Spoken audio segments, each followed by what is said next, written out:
Everyone, good morning, જય માતાજી, welcome back to my new vlog. તો કેમ છે બધા મજામાં ને? તો હું પણ ઠીકઠાક છું, છે ટેન્શન પણ ઠીકઠાક છું, એકદમ દુઃખી પણ નહીં ને એકદમ ખુશ પણ નહીં, એવું ચાલે છે આજકાલ। તો ચાલવાનું છે થોડો ટાઈમ, જ્યાં સુધી મારું ઓપરેશન ના થાય ત્યાં સુધી। એન્ડ ડૉક્ટર સાથે વાત થઈ છે, હોસ્પિટલમાં નક્કી થઈ ગયું છે અને ડૉક્ટરે શું કીધું, મારું ઓપરેશન કરે છે હું તમને વિડીયોમાં આગળ જણાવીશ। તો એને પહેલાં મેં જમવાનું બનાવી દઉં, થોડું સારું લાગે છે તો મમ્મીને થોડી હેલ્પ કરી દઉં। રોટલી તો મમ્મીએ કરી દીધી છે, મારે શાક કરવાનું છે। તો ચાલો તમે બધા વિડીયોના એન્ડ સુધી કન્ટિન્યુ રહેજો અને મારી ચેનલ પર પહેલી વાર આવ્યા હો તો ચેનલને સબસ્ક્રાઈબ પણ કરી દેજો। તો ચાલો બન્યા વિડીયોમાં। મોર્નિંગ, ગુડ મોર્નિંગ બોલે, ગુડ મોર્નિંગ, આ બાજુ ગુડ મોર્નિંગ। હે પાછી જોઈએ આવે, કોને જોઈએ આવે? હારું જય માતાજી બોલો બધાને। તમે રમવા જાઉં છું?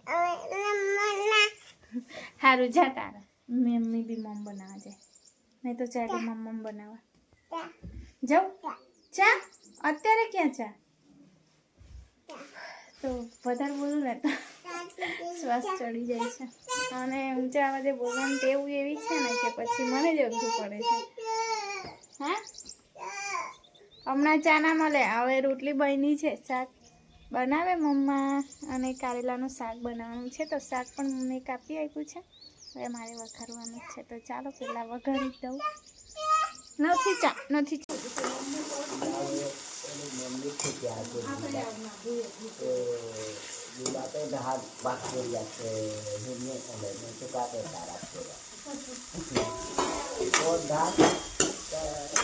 મસ્ત મજાની મેગી બનાવી દીધી છે આસ્તા માટે, આસ્તા અને મમ્મા ખાશે કે આસ્તા, અને લાઈટ જતી રહી છે।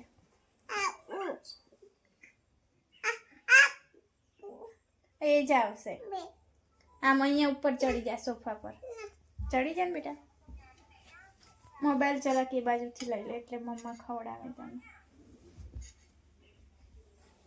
તો કારેલા છે ને એટલે આસ્તા ખાતી નહીં, એકવાર તો રોટલી ખવડાવી હતી મેં એને, એક રોટલીને ભીંડા 10 વાગે, તો અત્યારે લગભગ 1 વાગી ગયા છે બપોરના।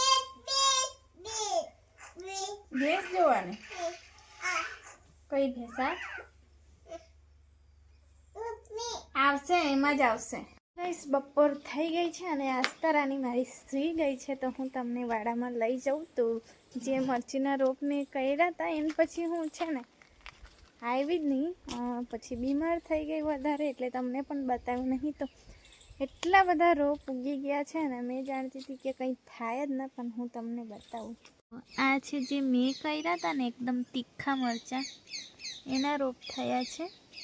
તો હજુ નાના છે પણ એ તો મોટા થઈ જશે। તો અહીંયા મમ્મીએ રીંગણીનો રોપ રોપ્યો છે અને આ જે મમ્મીએ કર્યા હતા ને તે બધા ઉગી નીકળ્યા છે। અને મારા જીજુએ મને મસ્ત ગોલગોટાના રોપ આપ્યા હતા, એમાંથી છે ને મેં રોપ્યા હતા તે જ દિવસે ધોધમાર વરસાદ પડ્યો હતો ને, બધા મરી ગયા હતા। આ એક જ જીવો છે, ચાલો તમને બીજું પણ બતાવું।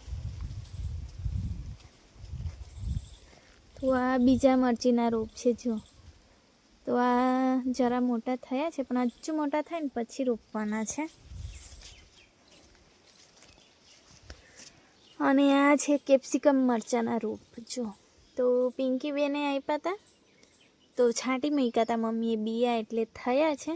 તો આટલા મોટા મોટા થશે ને તારે રોપીશું।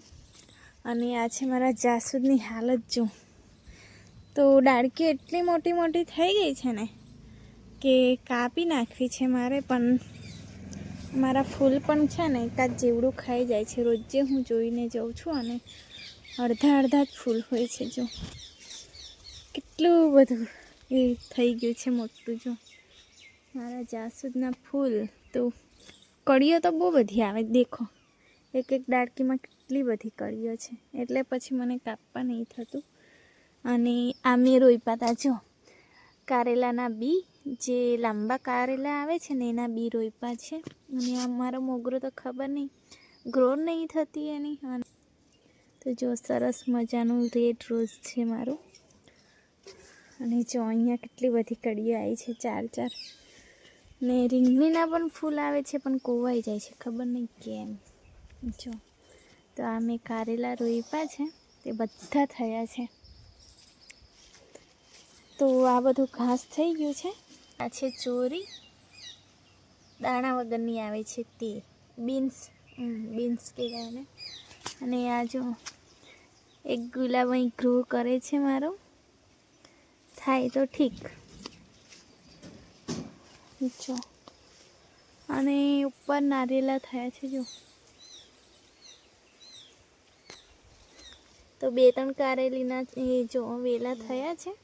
આ પણ લાંબા કારેલા છે જે મેં બિયા કાઢીને રોપ્યા હતા ને તે.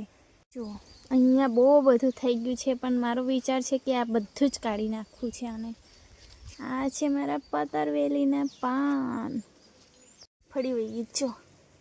તો છે ને મમ્મીએ જઈને તે રીંગણીઓ રોપી છે અને મેં જોયા વગર ચાલ જ કરું છું. આ એક લીંબોડી મોટી થાય છે અમારી. અને આ જો આ પિંક કલરનું છે ગુલાબ. આના બહુ બધા ફૂલો આવે છે, બહુ બધા, એટલે એક જ ગુચ્ચામાં જો કેટલા બધા આવશે. તો એ પણ મોટું થાય છે. અને આ પપૈયાના ફૂલ આવ્યા જો. અને આ જો ટામેટીના કેટલા બધા રોપ ઉગ્યા છે. એની મેથી હવે કઈ ટામેટી છે, નાના ચેરી જે નાના ટામેટા હતા તે છે કે હવે ખબર નહીં કયા છે, એટલે થાય તો ખબર પડે. અને આ જે મેં વેલો રોપી હતી તે જો. અને આ છે ગલકાનું વેલો જો, નાના ગલકા આવે ને એના વેલા થઈ ગયા છે. અને કારેલા તો મારા લાગવા માંડ્યા છે જો. આ છે નાના કારેલા. તો એ છે ને પહેલો જ વરસાદ પડ્યો હતો ને ત્યારે એની મેતે ઉગી ગયા હતા, એટલે કારેલા હું લાગવા માંડ્યા છે. આઈ થિંક ઉપર છે લાગે. અને આ છે મિતિક્ષાનું જો. આ મિતિક્ષાએ રોપ્યું છે. અને આ છે ને 12 ડાળકીઓ કાપીને રોપી જોયું છે, એટલે મેં જ રોપ્યું છે, પણ જીવે કંઈ નહીં જીવતી એ મારે જોવાનું છે. તો વરસાદમાં જો કેટલા ટાઈમથી મેં બતાવ્યું જ નહીં તમને. તો આ કારેલાના વેલા આટલા મોટા થઈ ગયા છે. જાસૂદની ડાળકી કોઈ તોડ નાખી. અને જે મેં કરેણ ચોરી કરી આવી હતી ને વડોદરાના હાઈવે પરથી, એ પણ થઈ છે. નાના પાન આવ્યા છે. તો મસ્ત મજાનું બધું થઈ ગયું છે. પણ એકવાર સારી થઈને આવું ને પછી મારે છે ને નર્સરીમાં જવાનું બધું લેવા માટે. પણ એકવાર સારી થઈ જાઉં પછી તો મમ્મીને પૂછવું ને પછી આખું કાન નાખીશ. એટલે આટલી જગ્યામાં તો મારા ગલગોટા રોપાઈ જશે. તો ગયા વર્ષે આ જગ્યા પર જ ગલગોટા થયા હતા મસ્ત. તો મારે માતાજીને ચડાવવા ફૂલ થઈ જાય. અહીંયા ઊભી તો છું. તાડફળી પડે છે પાકેલી. તો આ બાજુ બધું ભેગું થયું છે જો તાડફળી. તો એની સ્મેલ ગંદી આવે છે અને માખો બહુ થાય છે એના લીધે. તો ચાલો હવે પતરવેલીના પાન થયા છે, પણ સારી થઈને આવું તો પછી ખાવા મળશે. આમ તો તે દિવસ પિયર ખાઈને આવી છે, એટલે એટલી બધી ક્રેવિંગ નહીં કે ખાવ.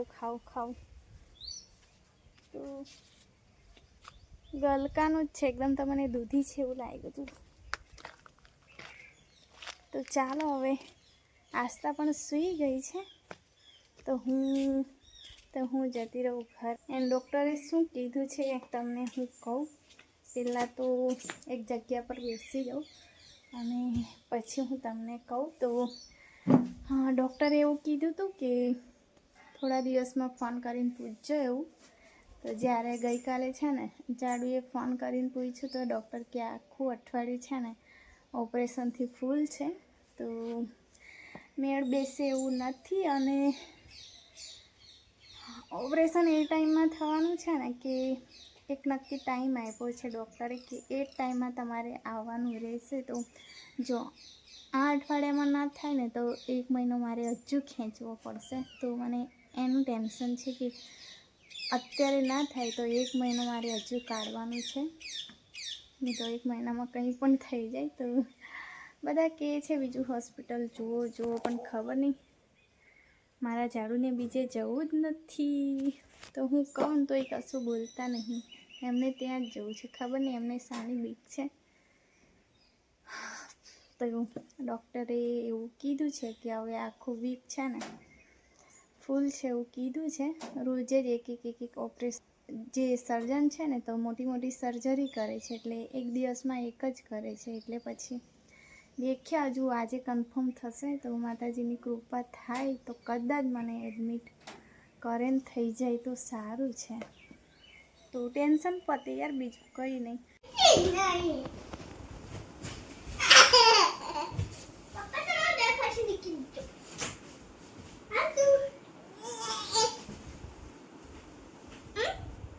કોણ બુડો તો પાપા મમ્મી ને કે ને કોણ બુડો આતા પાપા હારું, મમ્મા જોડે ના આવતી. હા, જતા પપ્પા જોડે જ રહેજે, પપ્પા જોડે જ રહેજે. મુઠ્ઠીમાં ચેન પકડી છે મેં.